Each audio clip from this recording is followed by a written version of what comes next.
Hello, kalahi! So, ang hawak ko ngayon ay mga tinapay na kasing lalapad ng aking mukha. Char! Kubos pa din ang tawag sa tinapay na ito kasi ang kubos ay maraming iba't ibang uri ng klase ng tinapay.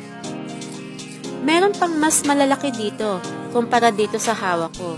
Ito ay binibili ni Amo kapag maraming tao o bisita sa amin kapag may party. Kinakain kasi nila ito kasama ng gulay.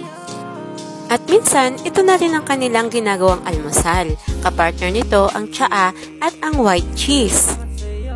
At karamihan nga sa mga kapwa ko OFW ay ito na rin ang kanilang pantawid gutom. Syempre kasama na ako dun. Kung makikita nyo nga pala, hinihiwa ko ito sa 4 o kaya naman sa 6 kasi mas gusto ni Among lalaki yung hindi gaanong malalaki ang hiwa para kahit hindi niya maubos ay okay lang, hindi siya masasayang. Pagkatapos nga pala nito ay ilalagay namin ito sa freezer o intalaya kung tawagin dito sa Arabic.